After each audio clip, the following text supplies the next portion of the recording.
우리 학생이 의사가 되고자 하는 학생이 그냥 막 의사에 관련되어 있는 프로젝트를 하는 것이 아니라 정확하게 대학학 입학사관들이 이 학생이 어떤 의미와 동기에서 어떤 활동을 구체적으로 했는지를 보고 그 다음에 우리가 저번 시간에 면접 제가 신문에 났던 평가하고 말씀드린 거 한번 기억해 보세요. 서류와 면접은 서로가 하나이기 때문에 시작과 끝점이기 때문에 면접이 거기서 우리가 특히 MAR 면접도 그렇고 재심형 면접에서 중요한 것이 무엇이냐? 본인이 문제 해결 능력과 창의적 해결 능력이다. 그러니까 프로젝트를 하면서 그 창의적 해결 능력이 어떻게 되는 것이냐? 성장하는 것이다까지 말씀을 드렸습니다. 그러면 의미에 또 깨달음에 내가 의사가 되고자 하는데 그냥 방만하게 의사가 되고자 한다고 생각하고 어떤 설정, 의미의 목표의 어떤 본인만의 의미의 설정 없이 로드맵 없이 그냥 의사가 되겠다고 해서 아무거나 막 무작위로 어렵고 힘든 프로젝트를 다 했다고 칩시다. 그것이 구체적으로 성장해가는 과정을 입학사관관들과 교수들에게 설명할 수가 없기 때문에 이 학생은 떨어진다고 말씀을 드렸어요. 그럼 의미가 이제 우리가 다 저한테 들어와서 뭐 3개월, 빠른 학생들은 2개월 이렇게 해서 본인만의 의미를 찾아서 전공의 의미가 무엇인가를 이제 설정을 했습니다. 이것이 이제 학생부 종합전형 대학에 합격하는 진로 선택 과목, 프로젝트 이런 것들을 할 수 있는 기반이 된 거예요. 그럼 이제 진짜 프로젝트하고 진로 선택 과목을 해야 될 거잖아요. 자, 오늘 이제 잘 들으세요. 두 번째 시간과 이어서. 그럼 여기 보면 단국대 같은 경우는 전공 적합성을 이렇게 되어 있습니다. 뭐 서류형보다 높게 평가하고 뭐 이런 얘기가 있는데 전공 적합성과 진로 역량 또 단국대를 제외한 다른 인서울권 대학 또 상위권 대학 특히 서울대를 비롯해서 뭐 카이스트 서울대학교 연세대학교 우리가 고려대학교 그다음 성균관대 경희대를 보면 진로 역량이라고 되어 있어요. 참 그러면 분명히 우리 아이가 의미를 찾았으면 거기에 맞는 우리가 프로젝트를 해나가고 그 의미에 맞게 프로젝트를 해나가기 때문에 그것이 이 독창적이고 구체적인 진로 역량 우리 아이만의 어떤 프로젝트가 될 건데 제가 이제 보면 똑같은 프로젝트를 갖고 의대, 그 다음에 소프트웨어 공학과, 그 다음에 건축공학과, 그 다음에 생명공학과, 그 다음에 건축학과, 그 다음에 우리가 정치외교학과 이게 6명의 학생들을 놓고 똑같은 프로젝트를 갖고 진행을 했었어요. 그랬더니 이 6명이 본인의 의미가 갖춰져 있고 그 의미라는 어떤 베이스 안에서 프로젝트를 진행하는 이제 능력이 생긴 학생들이 프로젝트를 하니까 각각의 어떤 전공의 과와 또 그 전공 똑같은 정액과를 해도 그 정액과 안에서도 본인이 정한 본인만의 의미에 따라서 프로젝트를 다루고 아웃풋을 내고 그걸 통해서 결과로 도출하는 능력들이 내용들이 다 다른 내용들이 나오더라고요. 자, 그러면 우리가 진로 역량과 전공 역량은 무엇이냐 이제 설명을 좀 드리겠습니다. 사실 이것은 굉장히 고급 정보고 사실은 이게 유튜브상에서 이것들을 좀 공개하기가 사실은 어렵죠. 근데 저는 이제 18년, 19년, 내년이면 19년째가 이제 학생들을 지도하는 이제 학생부전제가 되는데 이것을 설명을 드리는 이유가 뭐냐면 제가 저번 강에서 말씀드렸지만 이미 10년 전에 내신 3.89등급, 4점 초반, 4점 한 2, 3등급 되는 학생들 제가 지금 가리켜서 제가 30살 때, 30대 때 가리켜서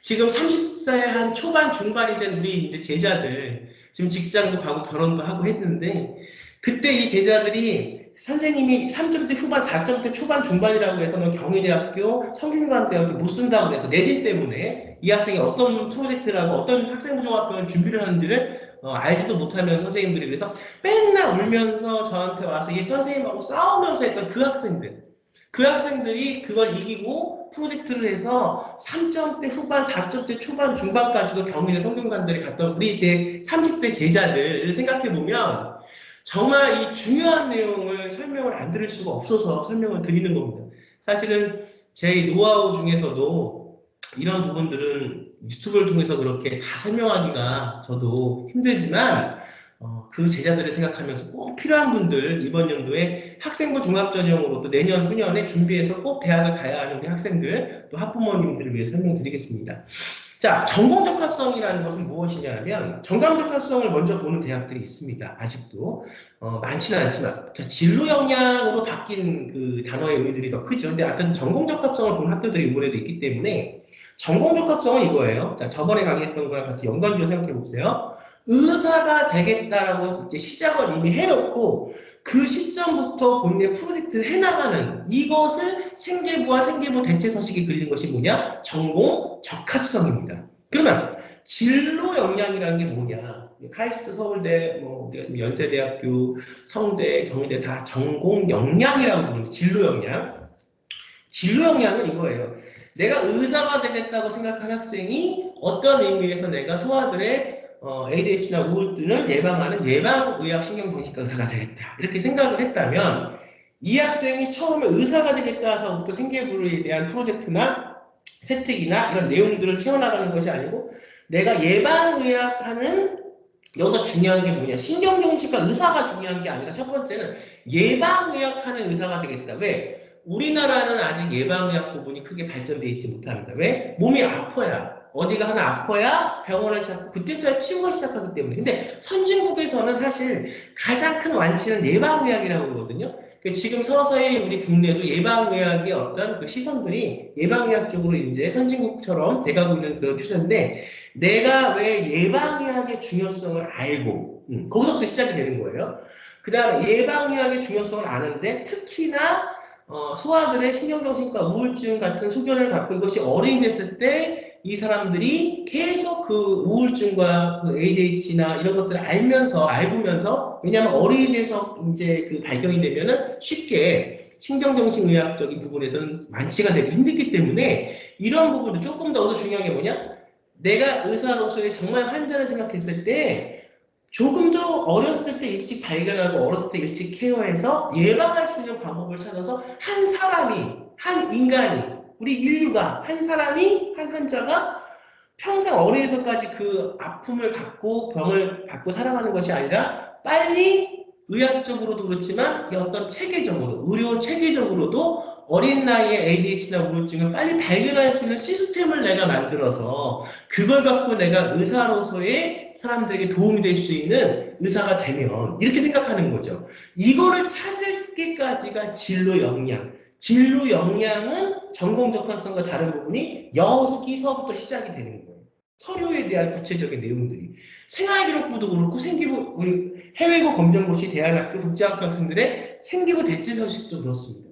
그러면 이야기의 어떤 서사들이 달라지겠죠. 생기부를 통해서 쓰여지는 서사도 그렇고 생기부 대체서식을 통해서 쓰여지는 서사도 그렇고요. 제가 저번 강에서 말씀드렸지만 생기부 대체서식, 검정고시 해외고 학생들의 생기부 대체서식에 일반고 학생들의 세특과 이런 부분들이 어디에 들어가냐? 생기부 대체서식에 그 내용들이 다 들어가는 거예요. 그러니까 카이스트 특기자 전형이 있죠. 거기 특기자 전형을 낼 때도 뭐 한번 준비를 해보셨던 또 준비를 하고 있는 우리 학부모님도 학생들은 아시겠지만 예전처럼 뭐 이렇게 내가 상을 탔다 해서 딱 하나만 내는 게 아니라 그거를 준비했던 과정들 그걸 통해서 이 학생이 깨달은 의미들을 같이 특기자 전형에도 같이 받아요. 카이스트, 니스트, 유니스트, 지스트가 아직도 이번 연도에도 뭘 받았습니까? 자소서를 받았습니다. 특기자 전형이 다 자소서를 받았어요. 자, 이게 무슨 의미냐? 제가 지금 말씀드리는 거, 이 추석 연휴에 제가 우리 학부모님 학생들한테 이 강의를 해드리는 이유는 뭐냐? 정말 올해 내년 준비해서 학생부 종합전형으로 정말 실패 없이 대학을 가고자 하는 학생 및 학부모님들은 이 정보들이 굉장히 소중하기 때문에 말씀을 드린 겁니다. 구체적으로 그러면 어떻게 해서 대학을 가는 내용들이 뭐냐?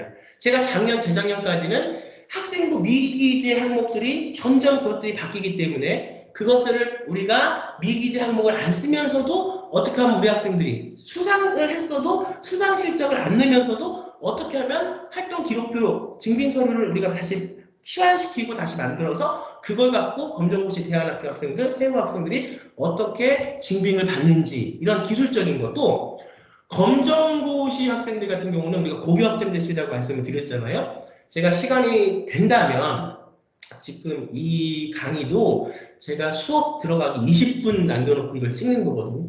그래서 제가 이걸 지금 다 끝말씀을 못하면 수업을 제가 한 8시간, 9시간 수업을 하면 이걸 못 찍어요. 그러니까 저는 빨리빨리 해서 어떻든 빨리 이 전달할 수 있는 내용을 완결되게 설명을 드리려고 노력을 하는 겁니다.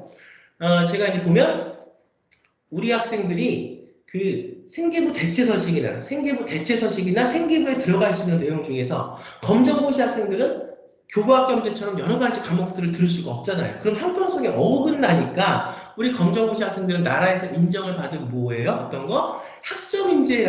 학점은행제라는 그런 제도를 통해서 내가 의사가 되고자 하는 학생인데 이 학생이 어떤 의미가 된 학생이 있다면 베이스가 된 학생이 있다면 제가 저번 강에서 그 의미의 깨달음이 굉장히 전공 역량이 중요하다고 말씀을 드렸죠.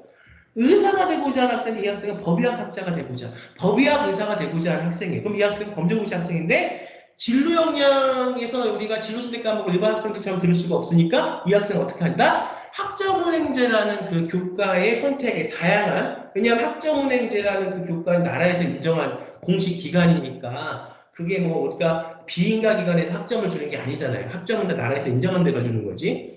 그러니까 이 학생은 법학과 수업을 들을 수 있다는 거예요. 이런 식으로 내가 의미가 쌓이면 어떤 의사가 되겠다, 어떤 경영인이 되겠다, 어떤 내가 정액과 정치 외교하는 내가 나중에 어떤 뭐 외교관이 되겠다, 국회의원이 되겠다, 어떤 정치가가 되겠다. 이렇게 본인의 의미가 먼저 쌓여져 있고 그 의미 위에 프로젝트를 올릴 수 있는 능력이 되면 그때는 정말로 그 시선에 따라서 로드맵에 따라서 프로젝트들을 자기가 정할 수 있는 그 시선이 참신하고 독창적이고 이 학생만의 문제 해결 능력이 생긴 거기 때문에 의사가 되고자 하는 학생도 검정고시 학생들 뭐예요? 법학과 수업을 학점은행제를 통해서 들을 수가 있는 거예요. 그러면 왜 너는 의사가 되고자 하는데 법학과 수업을 공신력 있는 기관에서 들어야 이렇게 이제 면접에서 진위 확인이 오겠죠. 대학에서 1차 합격이 되면. 그럼 나는 어떤 법의학 의사가 되기 때문에 법학과 수업을 들었다. 이렇게 말씀을 드릴 수가 있는 거죠. 자,